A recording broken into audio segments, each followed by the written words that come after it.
Seguimos conectados con Denis en 103.9 y en la web www.radiodelrosario.com.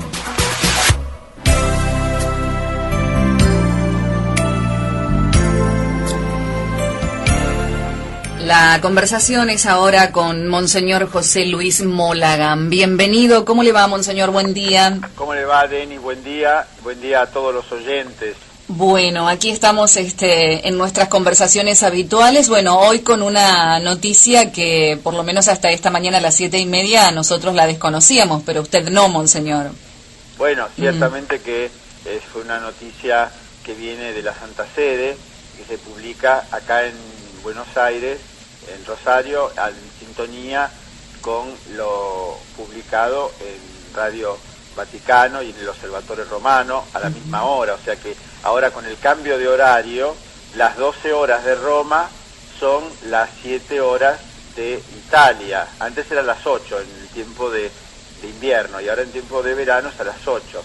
O sea que a las 7 es una hora antes en que simultáneamente la Santa Sede y acá la Nunciatura, a través de AICA, dan a conocer los nombres de los nuevos obispos y de las designaciones. Así que fue la hora en que se dio a conocer. Enseguida después el arzobispado lo envió a los párrocos, a los religiosos, a las religiosas, a la radio, a la JACAL, a la Junta de Apostolado Laico, de tal manera que todos también ya conocieran la noticia y comenzaran a rezar y a prepararse para la venida del nuevo pastor. Así es, Monseñor Eduardo Martín, que hace un ratito conversaba con nosotros y nos decía que bueno, que ahora vienen una serie de encuentros con usted hasta el momento en que se decida, que lo decidan ustedes, la toma de posesión. ¿Cómo es esto, Monseñor? Bueno, en realidad, una vez que es designado obispo electo, es el nombre que tiene ahora,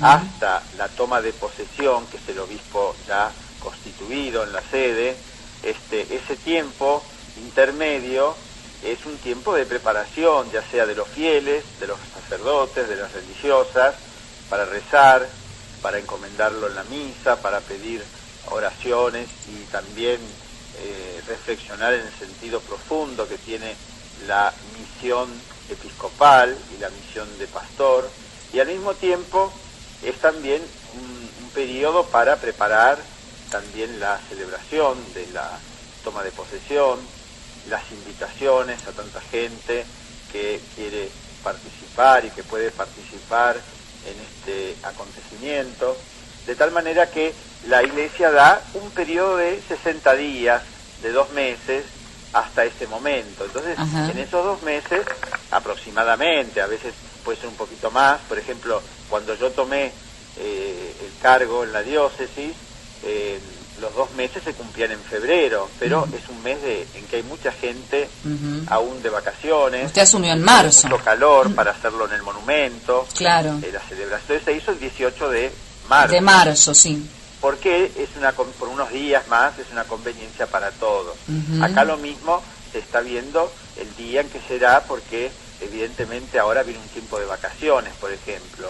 Claro. Y viene también un tiempo en que hay mucha gente que sale o que viaja, luego viene y bueno, hay que preparar el lugar, preparar toda la celebración. Pero sobre todo hay que preparar también espiritualmente, ¿no es cierto? Claro. A cada uno, para que eclesialmente haya un espíritu sobre todo de comunión y recibir al que viene en nombre del Señor, el que viene a una misión tan importante como vine yo en su momento, como también en su momento vino el obispo precedente, y así podemos llegar hasta el primer obispo de Rosario, ¿no es cierto? Eso es natural en la vida de la Iglesia, en esta sucesión que va enriqueciendo también, que va haciendo que la presencia del pastor y la presencia del obispo haga posible el anuncio del Señor, ¿no es cierto? Y eso es muy importante porque es saber tomar conciencia de que nuestra misión es anunciar al Señor, ese anuncio del Señor que hacemos con libertad, que hacemos con piedad, con fervor, con sinceridad y con amistad también con nuestros fieles, con nuestros sacerdotes, con nuestros religiosos y religiosas. Es lo que nos encomienda el Señor, por eso es muy importante, ¿no es cierto? Que esta preparación no sea, diríamos así, algo superficial, sino que verdaderamente sea una preparación que brote de un encuentro personal y profundo con el Señor y con la misión que tiene el obispo en la vida de la Iglesia. Por eso quedamos con Monseñor que este tiempo iba a ser también de encuentro, iba a ser para ir conociendo más esta realidad y haciendo que descubriera lo que significa esta querida arquidiócesis, ¿no es cierto?, con su grandeza, con el testimonio de sus sacerdotes, de sus religiosos, de sus laicos, y la importancia que tiene en esta diócesis la catequesis, el querigma, el anuncio, ¿no es cierto?, que debe ocupar el centro de la actividad del obispo, de la actividad evangelizadora, como se han hecho a lo largo de estos años aquí en Rosario, y que tiene que continuar como el plan central de la vida del obispo, que es el anuncio de Jesucristo, ¿no es cierto? Porque no hay nada más sólido, no hay nada más profundo, no hay nada más seguro, no hay nada más sabio, diríamos así, que este anuncio, que Jesucristo está en medio nuestro y que Él habita en medio nuestro por la gracia, ¿no es cierto? Y que su presencia nos reconforta y nos une, por eso también el sentido de comunión y esa profundización que nunca deja de iluminar nuestra misión, es la que permite comprender en el fondo cuál es la misión del pastor, es venir a predicar, a anunciar, a construir una iglesia junto con los sacerdotes como sus primeros colaboradores, ¿no? Y después con todo el pueblo de Dios. Estaba religiosas, religiosos y laicos. Estaba pensando en el tema del clima que usted mencionaba, ¿no? Tal vez se pueda dar lo mismo que sucedió cuando asumió usted, ¿no? Porque ahora viene julio y agosto, los meses de invierno, a lo mejor se pueda llegar a dar para los primeros días de septiembre. Sí, están en esos 60 días que un poco él también tiene que decidir y tiene que ver también porque al mismo tiempo que yo continúo aquí en esta misión de gobernar la diócesis, de guiar, mientras que llega el nuevo pastor, también a él lo han nombrado hoy, recibe el nombramiento de administrador apostólico de Río Cuarto. Claro, de su diócesis. Hasta que llegue el nuevo obispo allá. O sea que esas son, diríamos, como... Hay que coincidir varias coincidencias, ¿no es claro. cierto?, que hay que lograr y que sin duda la Santa Sede lo tiene muy en cuenta en el momento de designar, ¿no es cierto?, y en el momento de nombrar un obispo, y al mismo tiempo cuando lo hace administrador apostólico, sabiendo que al terminar ese periodo, o que se hace terminar en un momento determinado, es justamente porque está nombrado ya el nuevo sucesor en una diócesis como también Río Cuarto, que tiene su seminario, que tiene sacerdotes, que tiene tantos compromisos pastorales, y entonces esto es importante que se destaque porque no es que uno dice, bueno, cualquier día, sino claro. Es un día que está dentro de un calendario, digamos así, y lo mismo que acá en la diócesis a mí me toca resolver muchos asuntos que estaban pendientes y que en este tiempo se van como perfilando, se van solucionando, se van encaminando, de tal manera de presentarle a una iglesia que debe continuar siempre viva, pero al mismo tiempo con muchos puntos de la vida diocesana que están como encaminados, que están orientados para seguir adelante, ¿no es cierto?, en esta vida de pastor y en estos desafíos permanentes que tiene un obispo en una diócesis. Por otro lado, como decía recién, remarcando siempre, y él también lo destacó seguramente en la entrevista, la espiritualidad misionera. Ser misionero quiere decir salir a la diócesis. Acá muchas veces decían, el obispo no está en Rosario, y muchas veces tuve que ir a lugares lejanos, o más lejanos o menos lejanos, pero que no son de Rosario, como uno ir la visita a Clark y Cerodino, claro, o la visita a Las Rosas, o ir a Arroyo Seco, o ir a lugares como Villa Constitución o como Puerto San Martín. Son lugares distantes que implica ir, visitar, conocer el lugar, celebrar, a veces las confirmaciones, a veces una visita pastoral, y todo esto es parte de ese desafío de salir y recorrer la diócesis, y no estar solamente en la ciudad y en la sede inclusive. Por eso, gracias a Dios, en estos años hemos conseguido un grupo de colaboradores en la diócesis, en la misma curia, que permite que aún el obispo puede salir o puede recorrer o puede visitar, y los colaboradores que quedan en la diócesis están ya como conociendo la realidad, las necesidades, ya sea en la administración, ya sea en la vicaría general, ya sea en la notaría, ya sea en los temas que tienen que ver con las pautas del Consejo Presbiteral o del Consejo de Pastoral, por ejemplo, como tuvimos anoche con los laicos reunidos. Todo esto continúa porque lo importante es delegar también en la misión del obispo. Claro, además aquí desde hace mucho tiempo no hay obispo auxiliar, monseñor, o sea que toda su responsabilidad, bueno, y la que será del nuevo arzobispo es muy grande. Es muy importante la presencia del obispo auxiliar. Yo en su momento pedí obispos auxiliares, pero también la Santa Sede envía en la medida que tienen a la persona, que juzgan que es el momento, claro, que esperan que haya alguna determinada coincidencia, alguna determinada situación para designarlo, ¿no es cierto? La última vez que pedí fue justamente en el año 2012, con ocasión de la visita que hizo el nuncio aquí a Rosario. Hablamos de la necesidad del obispo auxiliar, a veces también de un coadjutor, que es aquel que ya viene con la posibilidad de continuar después el mandato como obispo en el lugar, porque es una diócesis extensa, pero no solamente extensa, sino que también es heterogénea, porque tenemos una zona urbana, como es Rosario, que ha crecido mucho y que es una ciudad que en sí misma exige una atención pastoral muy dedicada a ella.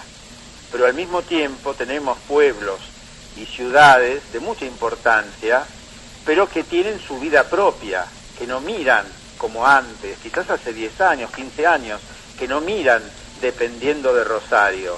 Ya tienen su vida propia, tienen sus autoridades comunales, tienen sus intendentes, tienen personas que se ocupan de los distintos elementos que conforman la vida social, y entonces evidentemente también en lo religioso estas ciudades que cuentan con esa necesidad religiosa, como decía, pastoral, no miran necesariamente a Rosario, miran quizás a su párroco, miran al que está ahí cerca, miran a la situación vecina, y por eso es la importancia de los decanatos, por ejemplo, pero también es la importancia de tener obispos auxiliares en el lugar, o cuando la Iglesia lo considere, nuevas diócesis. Piense, por ejemplo, en Buenos Aires, todas las pequeñas diócesis que se fueron haciendo, y ahora grandes diócesis, surgieron en momentos en que era quizás impensable tener tantas diócesis, claro, en el Gran Buenos Aires, y que, sin embargo, tienen su fisonomía propia, su obispo, su presbiterio, sus vocaciones. Y en función del territorio de la Arquidiócesis de Rosario, eso podría ser posible en algún momento, ¿verdad, monseñor? Y bueno, en algún momento se planteó esa necesidad, pero siempre tiene relación al número de sacerdotes, tiene relación a las iglesias, a las capillas, a las parroquias, a las escuelas católicas, a muchos condicionamientos, pero que sin duda, evidentemente, siempre hay que abrir y buscar nuevos horizontes para enriquecer la vida pastoral, porque si no, nos contentamos con la parroquia y el barrio, a veces una ciudad entera con grandes gran presencia de fieles y de instituciones, etcétera, con un solo sacerdote, claro, con una sola parroquia. Y entonces esto, evidentemente, cuando surgen nuevas comunidades parroquiales, cuando puede surgir un decanato, cuando puede surgir una vicaría o puede surgir una diócesis, el enriquecimiento es inmenso, porque también aparecen, evidentemente, porque Dios va a proveer la providencia y también la colaboración, el llamado evangelizador, y esto hace que se enriquezca ese lugar con una actividad nueva que va a dar también vocaciones, que va a dar una presencia de la Iglesia, y que sobre todo, como dice el Papa, es el fruto de ese salir. Son desafíos eclesiales, por eso es tan importante, ¿no es cierto?, esos ámbitos en que quizás a veces no se ha pensado, y que el Evangelio tiene que llegar a todo el pueblo de Dios, y al mismo tiempo todo el pueblo de Dios es el que anuncia el Evangelio, y esa es la tarea propia de la Iglesia. Este sujeto de la evangelización, como nos dice Evangelii Gaudium, es más que una institución orgánica y jerárquica en un lugar, porque es ante todo un pueblo que peregrina hacia Dios, un pueblo que peregrina, y hay que buscar los medios para que ese pueblo se enriquezca, crezca espiritualmente, para el bien también de otros, ¿no es cierto? Y este es un misterio que hunde sus raíces en lo más profundo de nuestra fe. Por eso nosotros vemos esto como un llamado de Dios, y un nuevo obispo también como una ocasión para enriquecer esta vida diocesana, y al mismo tiempo que podamos estar al servicio del mensaje de Jesús, que es el mensaje de la salvación, ¿no es cierto?, que él anuncia y que después la Iglesia también transmite gozosamente a todos. Así es. Monseñor, y pensando un poquito en usted y su destino, ¿cuáles son las posibilidades? Bueno, hoy mismo en la misma comunicación que hizo AICA, ahí ya se hace público yo había pedido, cuando me designaron, pedí que poder hacerlo desde nuestro país, no tener que trasladarme a otro país, poder colaborar desde acá, por lo menos inicialmente, y poder hacerlo de la querida Argentina. Me hubiera gustado mucho hacerlo también desde Rosario, que quiero tanto, porque en estos años me he acercado a mucha gente y muchas familias y personas y parroquias. ¿Le hubiera gustado quedarse residiendo aquí? Probablemente en ese servicio que me piden, que es un servicio de la Congregación para la Doctrina de la Fe, pero que la comisión se está creando, y por eso hay que aguardar un poquito las pautas del trabajo concretamente. Eso es normal en la vida de la Iglesia, más en un tema tan específico como el que me piden. Pero bueno, yo voy a hacerlo en la medida que pueda, como una colaboración, como lo he dicho siempre, que fue mi tarea durante años, en el orden del derecho y de la justicia, pero al mismo tiempo sé que la voluntad que me han expresado en esta comunicación es que puedo residir en Buenos Aires. En Buenos Aires, así es. Bueno, faltan 2 meses para que se produzca entonces la toma de posesión, razón por la cual durante todo este tiempo seguiremos trabajando y conversando, Monseñor. Sin ningún paréntesis, sin ninguna pausa. Así es. Lo importante es que podamos visitar, estar cerca.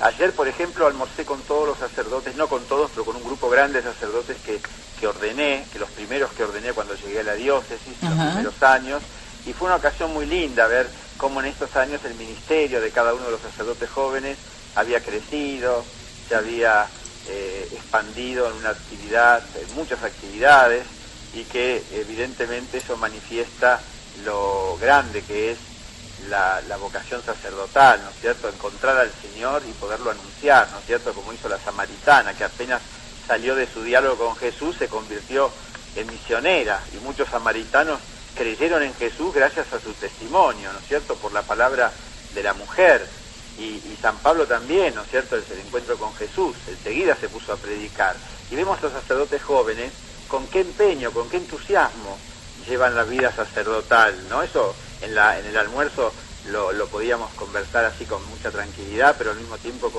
con objetividad, y a pesar de tantas dificultades que aparecen, descubrir que es una diócesis en la cual hay mucho deseo de evangelizar, mucho deseo de trabajar en las parroquias, sobre todo con los ancianos, con los enfermos, con los niños, con las familias, en las escuelas, en la universidad, y es una iglesia viva, Rosario, es una iglesia con mucho entusiasmo y con mucha fidelidad al Señor y a su iglesia.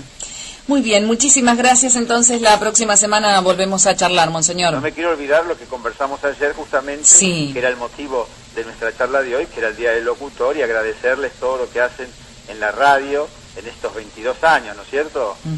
22 años. 22 años de trabajo, todo lo que hacen como locutora, como encargada de toda la artística, de tantos diríamos así, momentos de la vida de la radio, lo mismo que la operadora, lo mismo que los otros colaboradores que son más nuevos, pero todos formando una familia que es la Radio del Rosario, que desde el principio quise mucho y quise privilegiar en ese sentido como un organismo también evangelizador y misionero, ¿no es cierto?, en la diócesis. Y por eso las quería saludar el día de ayer, que era el Día del Locutor, y hacerlo público porque es el sentimiento de todos, de agradecer la presencia de la radio, también en las transmisiones, en los momentos de la peregrinación de los jóvenes, en las misas en la catedral, en las misas también que se celebran en algunas ocasiones, como las fiestas patronales o Corpus Christi. Todo eso enriquece la vida evangelizadora y ojalá que pueda todavía crecer más las transmisiones de estos momentos religiosos y de enseñanzas que hacen tanto bien a quienes escuchan FM Radio del Rosario. Así que con ese deseo y también con el deseo de que la Virgen María, nuestra Madre del Rosario, que nos cobija a todos, esté siempre presente en la radio, que lleva su nombre, los saludo a todos y les deseo que recen por el nuevo obispo, que lo vamos a encomendar en las oraciones, que vamos a ir preparando para esta tarea de preparación de recibimiento del nuevo pastor, y cuando tengamos la fecha seguramente Radio del Rosario la va a conocer para difundirla a todos. Le vamos a pedir la primicia, por supuesto. Así es. Muchas gracias y un gran saludo. Gracias, un abrazo, monseñor, muy amable. La palabra de monseñor Mólagan, entonces, actualmente administrador apostólico de la arquidiócesis, haciendo, bueno, una reseña, ¿no?, de la realidad y de la perspectiva y fundamentalmente de la preparación que todos necesitamos para recibir al nuevo arzobispo de Rosario, monseñor Eduardo Eliseo Martín. Onda de Radio, palabras que animan, voces que te acompañan.